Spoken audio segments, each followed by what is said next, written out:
Hello students, आप सबका स्वागत है एक नई जर्नी में जहां पर अब आप लोग 10th से +1 यानी 11th में प्रमोट होने वाले हो।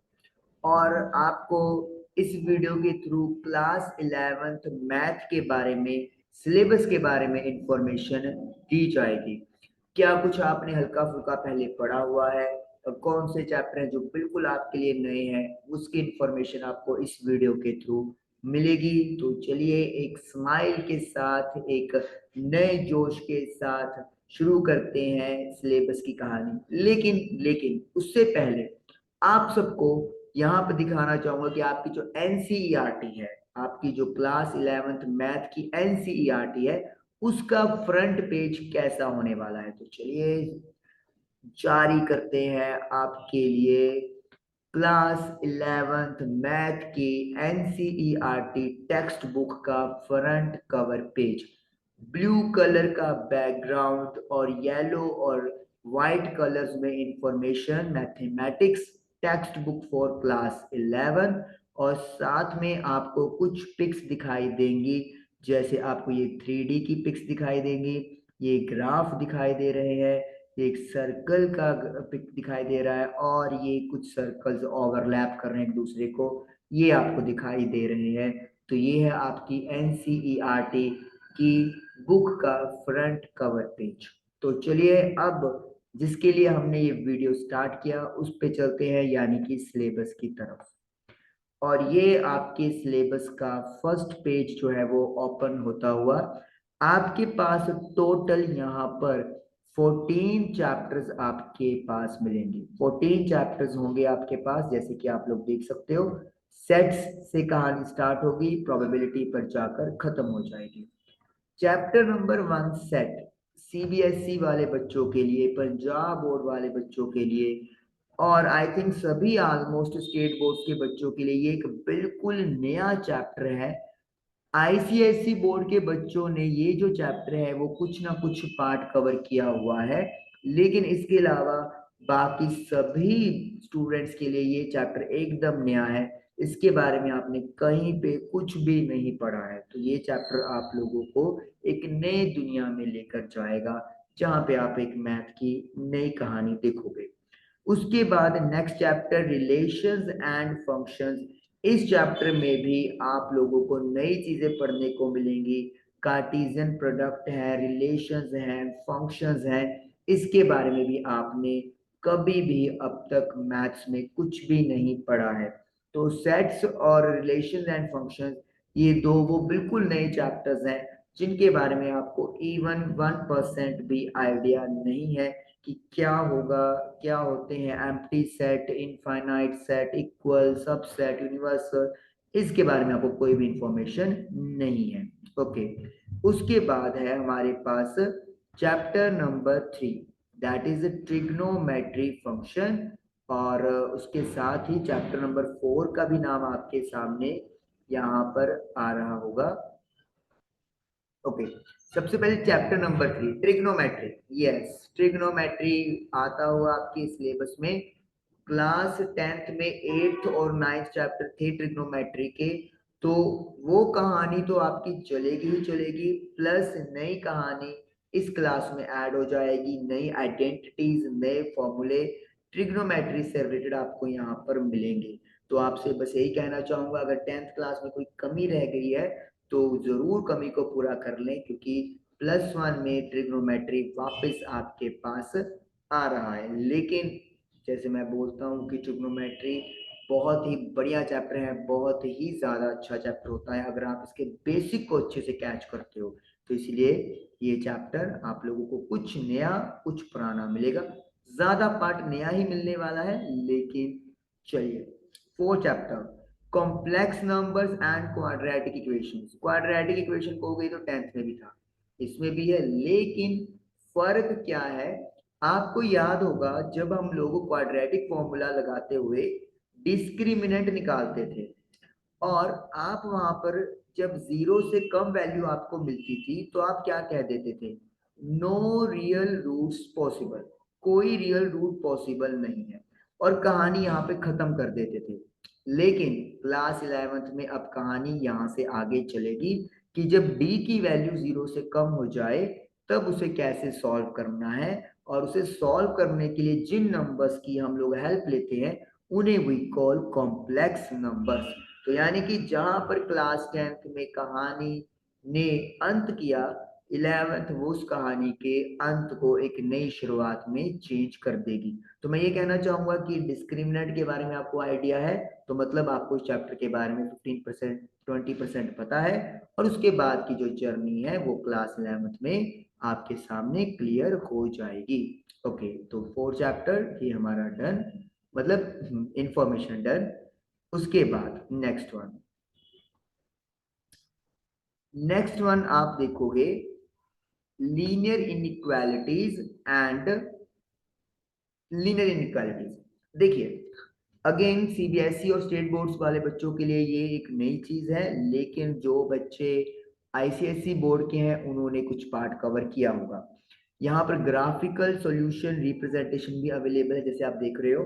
अभी तक आप इक्वेशन को कैसे देखते हो? अभी आप ऐसे इक्वेशन पढ़ते आए हो, linear equation in two variables like that, जैसे ये हो गया, या फिर एक सिंगल वेरिएबल में, अभी तक आपने ये पढ़ा है। लेकिन अगर इनके बीच में साइन ग्रेटर देन और लेस देन वाला लग जाए, साथ में ग्रेटर देन और इक्वल टू भी आ सकता है, लेस देन और इक्वल टू भी आ सकता है, मतलब greater than, less than, greater than equal to, less than equal to. तो ये चार सिंबल्स में से कोई भी सिंबल आपको मिल सकता है, तो वो लीनियर इनइक्वालिटीज का क्वेश्चन बन जाएगा, और यही चीजें आप इस क्लास में कवर करने वाले हो। इजी वन होने वाला है, ग्राफ की प्लॉटिंग भी वही होगी जैसे आप 10th में करते आए हो, लेकिन उनको देखने का, उनको जज करने का जो तरीका है वो चेंज हो जाएगा। Next is permutation and combination, ये भी एक बिल्कुल नया चैप्टर है। यहाँ पर आपको छोटी सी एक हिंट देना चाहूंगा बस, और कुछ ज्यादा नहीं एक्सप्लेन करूंगा। परम्यूटेशन कहता है ए बी और बी ए दो अलग अलग चीजें हैं, ऑर्डर मैटर करता है, ए आया फिर बी आया, बी आया फिर ए आया, दो अलग अलग चीजें हैं। कॉम्बिनेशन कहता है ए बी आए चाहे बी ए आए, क्योंकि दोनों सेम है इसलिए ये एक चीज मानी जाएगी। तो परम्यूटेशन में ऑर्डर मैटर करता है, कॉम्बिनेशन में ऑर्डर मैटर नहीं करता। थोड़ा रिलेट कर देता हूं मैं कॉइन्स वाले के साथ। आपने पढ़ा है हेड और टेल, टेल और हेड दो डिफरेंट केसेस है। अगर ये दो डिफरेंट केसेस हैं तो ये परम्यूटेशन है। अगर आप इसको एक ही केस मानो कि एक हेड आ रहा है एक टेल आ रहा है, तो वो एक कॉम्बिनेशन है। पढ़ोगे तो ज्यादा क्लियर हो जाएगा।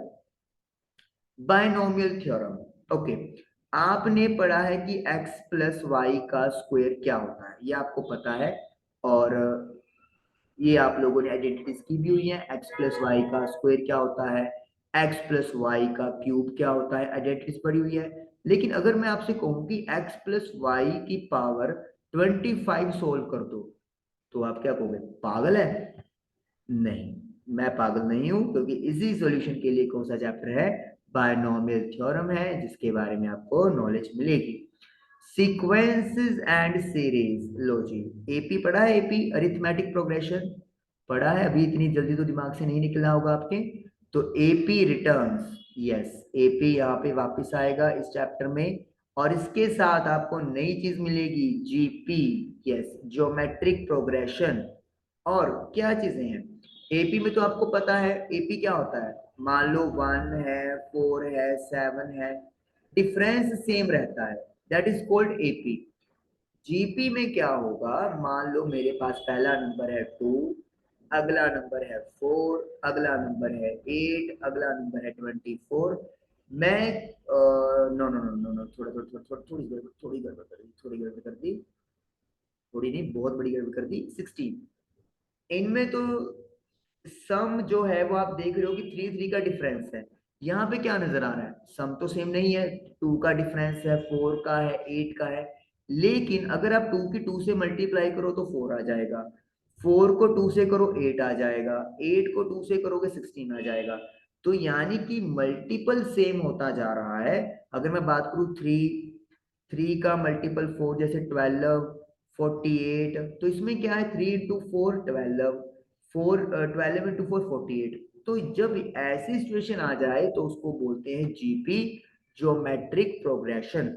और सबसे खास बात यह है कि जैसे वहां पे कॉमन डिफरेंस यूज करते थे वर्ड, यहाँ पे जो टर्म यूज करनी है वो कॉमन रेशो यूज करनी है।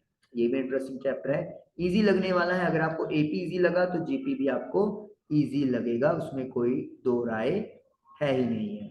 ओके, इन सबको आप इरेज कर दें, खत्म कर दें। और नेक्स्ट 9th चैप्टर के बारे में थोड़ा सा समझेंगे। लो जी, ये हो गया अपना इरेज।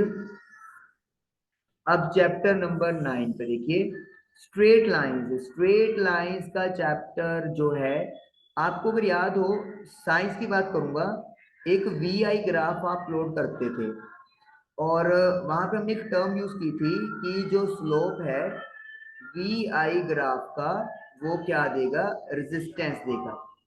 रेजिस्टेंस देगा स्लोप वी आई ग्राफ का। और स्लोप के बारे में क्या था क्या नहीं था वो प्रॉपर तरीके से डिस्कस कौन करवाएगा, स्ट्रेट लाइन। तो स्ट्रेट लाइन अब चैप्टर जो है वो लाइन से रिलेटेड काफी सारी चीजें, स्लोप है, अलग अलग फॉर्म्स है, डिस्टेंस है, वो आपको ये चैप्टर क्लियर करेगा। बिल्कुल नया चैप्टर है, इसके बारे में भी आपको कुछ भी इंफॉर्मेशन नहीं है। देन कॉनिक सेक्शन, यहाँ पे बेटा आप चार चीजें पढ़ने वाले हो। कौन, एक तो आप पढ़ने वाले हो, कौन को छोड़ो, एक सेकेंड। ओके, यहाँ पे आप चार चीजें क्या क्या पढ़ोगे, सर्कल पढ़ोगे एक तो, एक सेकेंड, सर्कल पढ़ोगे और पैराबोला, एलिप्स एंड हाइपरबोला पढ़ोगे। तो चार चीजें कौन कौन सी पढ़ने वाले हो, चार चीजें आप पढ़ने वाले हो, सर्कल के बारे में, पैराबोला के बारे में, एलिप्स और हाइपरबोला के बारे में। पैराबोला सिर्फ आपने इतना पढ़ा है मैथ्स में कि जब एक क्वाड्रेटिक इक्वेशन होती है तो उसका जो शेप है वो पैराबोला बनता है, ऐसे बन जाए, ऐसे, ऐसे या ऐसे बन जाए। इसके अलावा आपने कुछ नहीं पढ़ा। लेकिन अब इसकी प्रॉपर इक्वेशन कैसे बनाते हैं, क्या क्या कंडीशंस होती हैं, वो सारी चीजें और बहुत सारी टर्म्स आप इस चैप्टर में पढ़ने वाले हो। तो इसीलिए पैराबोला एक नई, एक आपके लिए मतलब दुनिया है। एलिप्स के बारे में तो बिल्कुल भी नहीं पढ़ा, हाइपरबोला के बारे में नहीं पढ़ा। सर्कल के बारे में आपने पढ़ा है, सर्कल का एरिया पढ़ा है, रेडियस, सर्कमफ्रेंस, टेंजेंट के बारे में पढ़ा है, लेकिन इससे हटके भी बहुत कुछ है सर्कल में, तो वो भी आप इसमें पढ़ने वाले हो। Okay, then chapter number 11, introduction to 3D geometry. अब आप लोगों ने 2D ज्योमेट्री को बहुत अच्छे से पढ़ा है, distance formula, section formula, same चीज आप पढ़ने वाले हो 3D ज्योमेट्री के अंदर। यानी कि अब 2D को 3D में पढ़ना है आपने। वहां पर होता था एक्स वाई, तो यहाँ पे थर्ड नंबर यानी कि जेड भी खुल जाएगा, थोड़ा डिस्टेंस फॉर्मूला बड़ा हो जाएगा, सेक्शन फॉर्मूला थोड़ा बड़ा हो जाएगा, और काफी सारी चीजें आपको यहाँ पे नई सीखने को मिलेंगी। और इस चैप्टर का फायदा आप लोगों को, अगर आप मेडिकल या नॉन मेडिकल ले रहे हैं, तो आपको फिजिक्स में होता है। ओके, उसके बाद नेक्स्ट 12 चैप्टर है लिमिट्स एंड डेरिवेटिव्स। ओके, बिल्कुल नया चैप्टर, जमा भी कुछ नहीं पढ़ा हुआ आपने, कोई आइडिया नहीं, कुछ भी नहीं पता। ये चैप्टर एक बिल्कुल नई दुनिया में, लेकिन बहुत इंपॉर्टेंट है मेडिकल और नॉन मेडिकल वालों के लिए, खास करके ये डेरिवेटिव वाला पार्ट। तो ये एक बिल्कुल नई चीज है। डेरिवेटिव का अगर मैं आपको सिंपली समझाना चाहूँ तो ये चीज है, जैसे आपको स्पीड निकालनी हो तो आप क्या निकालते हो, डिस्टेंस अपॉन टाइम। आप ये कहते हो कि जो टाइम के विद रिस्पेक्ट डिस्टेंस की वैल्यू कैसे चेंज हो रही है उसे आप स्पीड बोलते हैं। तो डेरिवेटिव भी यही चीज है कि एक नंबर दूसरे नंबर से कैसे चेंज हो रहा है, क्या उसका इफेक्ट पड़ रहा है, उसको आप डेरिवेटिव बोलते हो। लिमिट्स एक बिल्कुल नई दुनिया है कि कहीं किसी नंबर पर जब आप अप्रोच करते हो लेफ्ट या राइट साइड से तो उसकी वैल्यू क्या होती है, ये सारा कुछ आप लिमिट्स में पढ़ोगे। ज्यादा नहीं बताना चाहूंगी, बिल्कुल नई चीज है, अभी कोई बेनिफिट है ही नहीं है। स्टैट आपने पढ़ा है, क्या पढ़ा है 10th में, मीन पढ़ा है, मोड पढ़ा है और मीडियन पढ़ा है। यहाँ पर आप लोगों को दो नई टर्म्स मिलेंगी, वेरिएंस, स्टैंडर्ड डेविएशन। तीसरी टर्म भी आप सुनी लो, डिस्पर्शन तो नहीं कहूंगा, डेविएशन कहूंगा मैं। तो क्या होता है, आपको मीन के बारे में पता होगा। अब मीन के आगे की कहानी भी होती है जिसके बारे में आपको स्टैट चैप्टर में पढ़ने को मिलेगा। तो अपना 10th वाला अच्छे से पढ़ के जाइएगा, फिर आपको जो नई चीजें हैं वो समझने में ज्यादा आसानी रहेगी। Probability the last chapter, 10th में भी लास्ट था, +1 में भी लास्ट है। प्रोबेबिलिटी आपने बेसिक पढ़ा हुआ है, इवेंट का होना प्लस ना होना इक्वल टू 1 होता है, लेकिन इसके अलावा भी बहुत कुछ होता है प्रोबेबिलिटी में, और ये सब कुछ आपको इस चैप्टर में देखने को मिलेगा। नई चीजें हैं, पुरानी चीजें प्लस ऐड होती जाएंगी, तो ये चीज है। तो दिस इज द चैप्टर, ये 14 चैप्टर्स हैं जो 11th मैथ में आने वाले हैं, और हर चैप्टर की अपनी खूबसूरती है। शुरुआत में कुछ चैप्टर्स आपको शायद डिफिकल्ट लगेंगे, लेकिन अगर आप मन से पढ़ोगे, ध्यान से पढ़ोगे, तो फिर इजी भी हो जाएंगे। तो मैं पहले ही बोल रहा हूँ कि 11th को हल्के में मत लियो। 11th का बेस स्ट्रॉन्ग बनाओगे तो +2 में भी काम आएगा, साथ में फ्यूचर बिल्डअप भी बहुत अच्छा होगा। अभी ये बात मैं आपको कैसे समझाऊंगा मुझे भी नहीं पता, लेकिन बहुत ही, और डे 1 से सीरियसली पढ़ियो 11th क्लास को, क्योंकि अब फ्यूचर की शुरुआत यहाँ से होती है। तो आई जस्ट होप कि ये जो इन्फॉर्मेशन आपको दी गई उससे आपको कुछ बेनिफिट होगा, एक नई एक्साइटमेंट भी आपके अंदर जागी होगी, और आप एक बेहतर तरीके से अपनी प्रिपरेशन करोगे। Thank you for watching the video and best wishes for your new journey. Thank you.